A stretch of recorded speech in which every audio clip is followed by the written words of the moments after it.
Imagine a deal so shocking it could rewrite the fate of an entire continent. Donald Trump pledges $20 billion to Ibrahim Traoré, and what happens next shakes the world. Burkina Faso rises against the odds. Enemies plot in shadows, and a single leader dares to defy empires.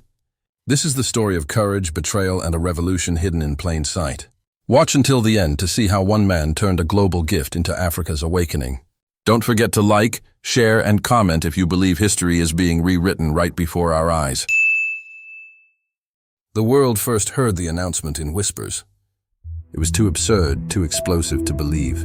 A deal so staggering it felt like fiction. Donald Trump, the most polarizing figure of America's recent history, had pledged $20 billion to the young soldier president of Burkina Faso, Ibrahim Traoré. For a moment, time seemed to freeze. Commentators laughed. Analysts dismissed it as rumor, yet beneath the laughter was unease, because if it were true, everything was about to change. In Washington, the silence was deafening. No official statement, no explanation, only a single line slipped into the news cycle. Funds approved, destination, Ouagadougou. Across Europe, panic spread like wildfire. France, still clinging to its fading empire, called it a betrayal. Bankers in Paris and London rushed into emergency meetings, calculating how quickly a single African leader could tilt the balance of power. And in Burkina Faso, where fields lay cracked from drought and mothers lined up with empty bowls, the people lifted their heads for the first time in years. $20 billion. The number was impossible to imagine. It was roads and hospitals, grain silos and schools, weapons to defend the soil and seeds to feed the hungry. It was hope. Too sudden, too dazzling, too dangerous. But behind every gift, there is a shadow. Traoré knew it. The money came with questions that no one could answer. Why Trump? Why now? Had the empire turned on itself? Or was this another chain disguised as freedom? The night the news broke, he stood alone in the presidential compound, the city humming with rumor beyond the walls.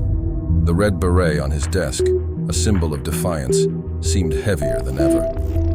The streets outside pulsed with restless energy, as if the country itself could sense that history had shifted. Enemies would come, betrayals would follow. The empire would not surrender its prey so easily. But the deal was real. The wires confirmed it. The world had already changed, and what Ibrahim Traoré did next would set fire to everything the old order believed unshakable. The desert wind swept across Ouagadougou, carrying dust that stung the eyes and coated the lungs. For generations, the land had been both friend and enemy to its people, rich with gold beneath the soil, yet barren on its surface, leaving villages parched and families empty-handed. Hunger had long been the language of Burkina Faso. Entire communities rose at dawn, not in pursuit of dreams, but in pursuit of survival. Mothers counted grains of millet as if they were diamonds. Children grew thin, their laughter replaced by silence. It was into this world that Ibrahim Traoré had risen, not as a polished politician, but as a soldier with calloused hands and an unshakable sense of duty. His uniform was plain, his words unvarnished, but his resolve cut deeper than any speech delivered in grand halls. He carried with him the ghost of Thomas Sankara, the revolutionary who once dared to imagine an Africa free of colonial chains. Sankara's image still hung in homes, painted on cracked walls, whispered about by the old and admired by the young. For many, Traoré was the echo of that unfinished dream. But dreams have enemies. From the West came the quiet pressure of the International Monetary Fund, slipping documents across polished tables in faraway cities, demanding Burkina Faso's gold in exchange for lifelines that were, in truth, shackles. The IMF's men spoke in polished English and French, their words wrapped in politeness, but their eyes betrayed contempt. To them, Burkina Faso was not a nation. It was a ledger, a resource, a pawn on the chessboard of global finance. Inside the capital, whispers grew darker. Generals who had once saluted Traoré now convened in secret rooms, questioning his defiance, plotting futures in which he no longer stood in their way. 3 men, veterans of wars fought in shadows, weighed their options. They saw in Traoré not a leader but a risk, and they understood the game. Power in Africa was never permanent, and loyalty was never free. Then came the announcement, $20 billion. a number so vast it threatened to redraw the map of power. For the people, it meant life. For his enemies, it meant danger. With that kind of wealth, Traoré could rebuild an army, feed millions, and ignite a movement that could not be contained. The generals knew this. The bankers knew this. Paris and Brussels knew this. And so, what appeared to the world as a gift was, in truth, a spark dropped into a field of dry grass. The people of Burkina Faso clung to hope as if it were oxygen. They gathered in markets and roadside cafes, debating what the future would bring. Some believed Trump had acted out of revenge against Europe. Others whispered of hidden deals. Still others prayed it was a sign of destiny. In the villages, farmers knelt in the soil and murmured Sankara's name, believing the spirit of resistance had returned through Traoré. But Ibrahim was no naive dreamer. He read the signs clearly. The money was real, yes, but so were the traps. He knew the empire did not bleed without reason. There would be demands, invisible chains woven into contracts he had not yet seen. He studied history, the long list of African leaders who had accepted help only to be poisoned by it. The thought weighed on him. What if this alliance was not salvation but the final snare? Still, he could not turn back. His people were starving. His nation's veins were dry. To refuse was to watch children die. To accept was to gamble against forces far greater than himself. And so he stood in the shadows of his compound, staring out at the flickering city lights, aware that the true battle was only beginning. The arrival of Trump's envoys confirmed it. Planes touched down under cover of night, carrying not only advisors and lawyers, but men whose eyes shifted too quickly, whose hands carried the weight of secrets. They came with briefcases and smiles, but their presence chilled the air. In dimly lit rooms, papers were placed before Traoré, numbers whispered, clauses hidden between lines. The promise of wealth gleamed on the surface, but beneath it lay something darker, a web of obligations that could entangle him forever. Meanwhile, the generals waited.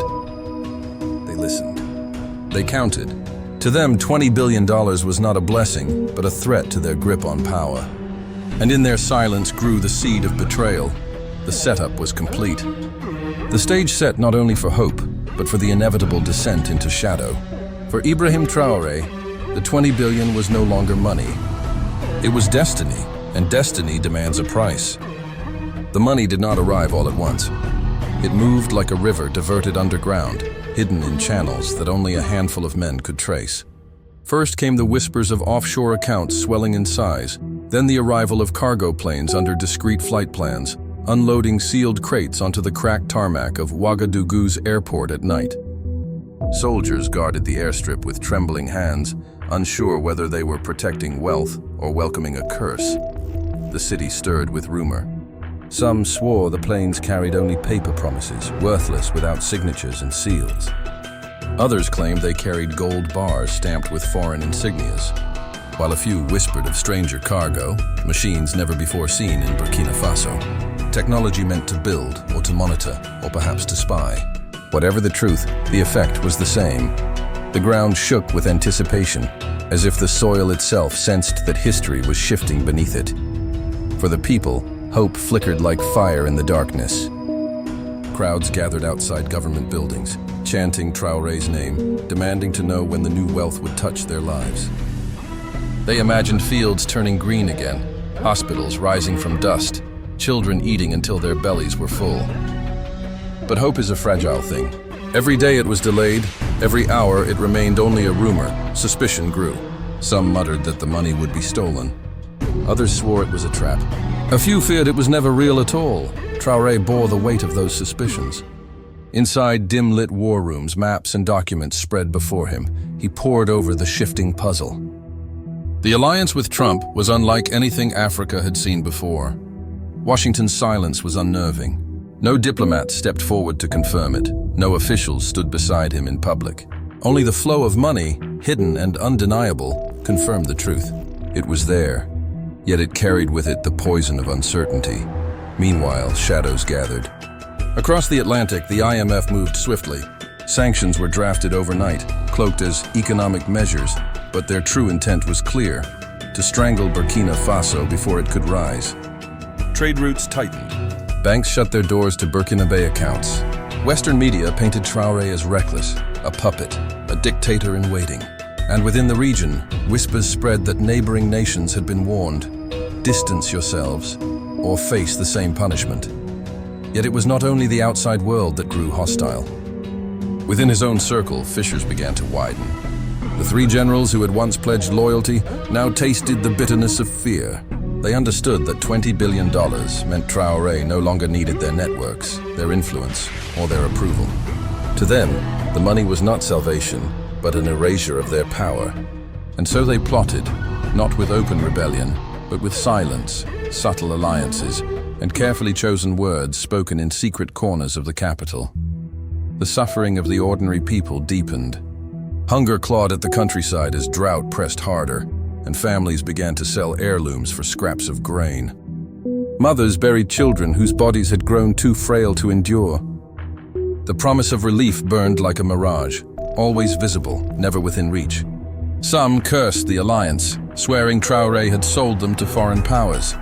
Others clung desperately to hope, believing patience would bring reward. The nation swayed between faith and despair, teetering on the edge of chaos. Then came the first betrayal. A convoy of aid trucks, filled with supplies purchased from the new funds, vanished en route to the north. Soldiers sent to investigate found only smoldering wreckage and scattered corpses. But the evidence was strange, too precise, too clean. It was not the work of bandits or rebels, but of professionals. Whispers spread that the generals had orchestrated it, sending a warning to Traoré that not even his 20 billion could move freely without their blessing. The young leader did not flinch. Instead, he doubled down, tightening his inner circle, refusing to show weakness. But inside, the weight grew unbearable. He knew the alliance with Trump had painted a target on his back larger than any before. The empire would not allow such defiance to stand unpunished, and the generals, once comrades, were now predators circling in silence, waiting for the moment to strike. International intrigue only deepened the mystery. Reports emerged of secret meetings in Dubai, where Western envoys whispered with African businessmen in smoke-filled rooms. Encrypted cables hinted at mercenaries being moved into the Sahel, their allegiance unclear. In Paris, a high-ranking official was overheard saying, "Burkina Faso is not a nation, it is a test, and if Traoré wins, the test destroys us all." At night, Ibrahim walked the halls of the presidential compound in silence, the echo of his boots a reminder of his isolation. Guards stood watch at every corner, yet trust had become a currency rarer than gold. He read the faces of his men, searching for loyalty, for betrayal, for signs of doubt. The air itself felt heavy, as if the walls leaned inward to remind him that he carried not only the burden of power, but the weight of a continent's hope. And yet, amidst the suffocating pressure, there were moments of clarity. Traoré understood something his enemies did not. Money alone could not free Burkina Faso. The 20 billion was not salvation, it was a weapon. And like all weapons, its true power depended on how it was wielded. If he used it to build roads, they could be bombed. If he bought grain, it could be stolen. If he armed his soldiers, they could be bribed. But if he turned it into something greater, a symbol, a rallying cry for Africa itself, then no army, no sanction, no betrayal could erase it. And so he began to plan, quietly, methodically. He reached out to leaders across the continent, not with promises of money, but with a vision, an alliance not born of contracts, but of defiance. A new anti-colonial front, forged in secrecy, designed to rise when the old powers least expected it. But time was running out. The generals moved closer to their breaking point. Foreign agents tightened their noose. And in the villages, the people's patience thinned. The storm was no longer distant. It was here, pressing against the gates of Ouagadougou. The 20 billion had not yet been fully spent, yet already it had unleashed forces too vast to contain. Enemies lurked on every side, shadows within shadows, betrayals within promises. The nation stood on the edge of transformation or destruction, and at the center of it all stood Ibrahim Traoré, a young soldier who carried the fate of millions in his hands, aware that a single misstep could unravel not only his life, but the dream of a continent. The rising action was no longer rising. It had become a storm. The city held its breath. Ouagadougou seemed smaller now. Every street, every alley, a potential stage for treachery. Traoré moved like a shadow through the night, his mind racing, his hands steady. The $20 billion was no longer just money. It was a living entity, pulsing with possibility, danger, and secrets. It had changed the rules of engagement. By this point, the generals were no longer hiding their intentions. They maneuvered openly, their whispers now spoken aloud in corridors, in the echoing halls of government, in the foreign embassies that had begun to take sides. Every conversation Traoré intercepted, every report he read, painted the same picture. Betrayal had sharpened into a blade, aimed squarely at him. And yet this was no ordinary betrayal. It was calculated, patient, elegant in its cruelty. The first strike came in silence.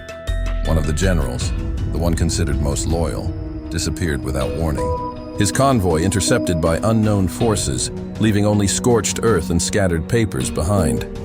At the same time, encrypted messages circulated among foreign powers hinting at hidden clauses within the Trump alliance, clauses that could give outside actors the right to seize control of Burkina Faso's gold and infrastructure if Traoré failed to comply. It was a trap within a gift, a cage disguised as opportunity. Traoré knew he could not act rashly. To confront them directly was to risk a civil fracture. To wait too long was to risk being suffocated from within. Instead, he orchestrated a network of observation, sending trusted agents into the shadows where whispers turned into movements. He discovered that the generals had begun secretly recruiting mercenaries, hiring skilled operatives from across the Sahel. Each day, reports came of increased activity in the outskirts, of meetings held under moonless skies, of weapons stockpiled in abandoned compounds.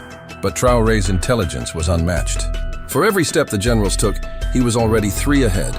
The $20 billion, now partially deployed, funded not just aid and infrastructure, but a silent army of surveillance, encryption experts, and loyal operatives. Each drone over the city, each encrypted communication, each shadow moving through the night was part of a larger design. Traoré was no longer merely defending. He was constructing a labyrinth of strategy that even the most cunning could not penetrate. Then came the moment of revelation. Traoré discovered a hidden document buried deep within the contracts from Trump's emissaries. It outlined a clandestine purpose behind the alliance. The billions were intended not purely as aid, but as leverage, intended to manipulate Burkina Faso's resources for global actors who had little interest in African sovereignty. The realization struck like lightning. The gift was poisoned, and yet within the poison lay a path to liberation, if wielded correctly. He acted swiftly. A series of coordinated operations unfolded in the dead of night. Loyalists moved to secure key infrastructure, the banks, the gold reserves, the communications hubs. Traoré himself appeared in public rarely, but when he did, it was a calculated show of confidence. Crowds witnessed him walking among them, unarmed, defiant, a young leader who had seen the abyss and refused to bow. The generals, sensing their influence slipping, accelerated their plans. Ambushes were arranged, bribed soldiers threatened to switch sides, and international players whispered that Traoré might be eliminated before he could fully control the funds. But he had anticipated this. He had anticipated that the money itself would attract predators, and so he turned the leverage back onto them. Using the very contracts intended to enslave Burkina Faso, he exposed the general's intentions to both domestic and international audiences. Leaked documents, strategically released, revealed the mercenary plots, the backroom deals, the whispers of coups and assassination. Overnight, the generals became pariahs, hunted not by Traoré's soldiers, but by the law, by public outrage, by the force of truth itself. Traoré orchestrated a symbolic moment of confrontation. In the central square, under the gaze of thousands and the scrutiny of the world, he addressed the nation, not with words of triumph, but with quiet resolve. The generals, stripped of their influence, were forced to witness their plans crumble. International envoys, including those from Washington, could only watch as a young African leader transformed what was meant to be a trap into a display of power and sovereignty. Even as the climax unfolded, shadows lingered. Some clauses of the alliance remained murky. Some foreign operatives vanished without trace. Some whispers of retaliation floated on the wind. Yet Traoré remained unshaken. The $20 billion had become more than currency. It was a symbol, a weapon, and a promise. It was proof that careful strategy, courage, and a willingness to defy expectation could turn the seemingly impossible into reality. The city erupted, not in chaos, but in cautious celebration. People poured into the streets, singing, dancing, and crying at the sight of a leader who had faced enemies both internal and external, who had stared down betrayal and walked forward unbroken. The generals were gone from power. Their schemes had collapsed. The empire's influence over Burkina Faso had been challenged openly and decisively, and through it all, Traoré's gaze remained forward. The money had done more than buy infrastructure or defense. It had ignited a new consciousness. A vision of Africa where sovereignty was defended, where old powers could be challenged, where the impossible could become possible. Yet the mystery remained. How far would the empire bend? Which shadows had yet to emerge? For now, the storm had passed, but the land and its people had been awakened. And at the center of it all stood Ibrahim Traoré, the young soldier who had turned a gift into a revolution, aware that the greatest battles are rarely fought in open combat, but in the delicate balance between trust, strategy, and vision. The morning after the storm felt different. The sun rose over Ouagadougou with an almost unbearable brightness, illuminating streets that had seen whispers of treachery, fear, and hunger. Yet now, as the light stretched across the city, it revealed something new: movement, life, and cautious hope. Traoré walked among his people, not as a distant commander, but as a presence, steady and visible. His uniform was unchanged, his red beret firm atop his head. But his eyes carried a weight lifted slightly by victory. The generals were defeated, exposed not by force alone, but by the unraveling of their own ambitions. Their plots, painstakingly built over months, had collapsed under the weight of transparency and cunning. Local militias, once uncertain of whom to follow, now rallied to Traoré not out of fear, but out of recognition. He had turned betrayal into strategy and suspicion into proof of leadership. The empire, meanwhile, could only watch as Burkina Faso began to reshape itself under its own hand. The $20 billion, initially a symbol of global unpredictability, became a catalyst for transformation. Roads were repaired, schools rebuilt, and hospitals reopened. Grain silos, stocked by the funds, finally offered relief to the mothers who had counted each kernel as if it were a treasure. Fields once cracked by drought now hinted at life, green shoots appearing where despair had once held dominion. The money did not solve all problems, but it created an environment where solutions could breathe, where resilience could take root. Across the continent, the ripple effect was immediate. Leaders in Ghana, Senegal, and Nigeria studied Traoré's moves with fascination and envy. People in capitals and villages alike whispered that something extraordinary had happened in Burkina Faso. A small nation had defied the rules imposed by distant powers and emerged unbroken. Activists began to speak more boldly. Economists questioned old contracts. Citizens dared to imagine a future free from the invisible strings of debt and influence. Traoré had sparked not just change in one country, but a consciousness of possibility across many. Even the Americans, who had watched the $20 billion unfold, were forced to adjust their calculations. Trump's role remained ambiguous, part savior, part provocateur, but the outcome had surpassed intention. Plans meant to manipulate and test had inadvertently empowered. International media, once skeptical or dismissive, now featured images of jubilant crowds in Ouagadougou, of Traoré standing firm, commanding respect without violence, proving that strategy, courage, and clarity of purpose could overcome centuries of imposed limitations. Yet for Traoré, the victory was not measured in dollars or applause.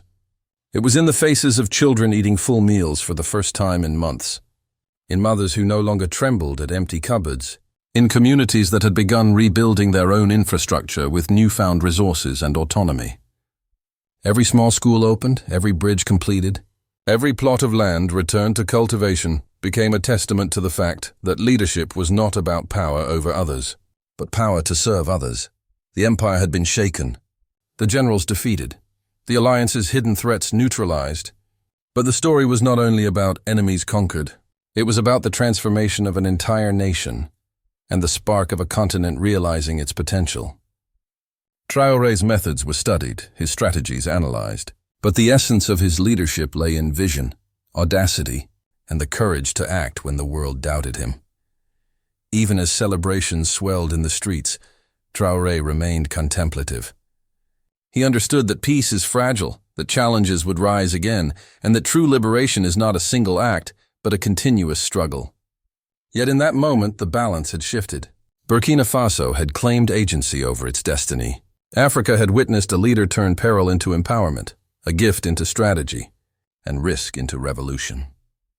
As the sun dipped toward the horizon, casting long shadows over the city, Traoré stood atop the highest building in Ouagadougou. He looked out over the streets teeming with life, over the markets alive with trade, over the fields promising harvest. And in that quiet moment, he allowed himself a rare thought. Perhaps this was the moment Africa had begun to shake the old world off its shoulders. The question lingered, unspoken yet profound. If a nation could rise against the odds, if betrayal could be turned into victory, if a single leader's vision could ignite a continent, then how long would it take before the chains of the past were truly broken? Traoré did not answer. He only stared forward, aware that the journey was ongoing, that the people depended on him, and that history would remember this day not only for the billions transferred or the deals struck, but for the courage of one man who dared to imagine an Africa unconstrained, unshackled and awake. And somewhere in the vastness of the continent, that awakening had already begun.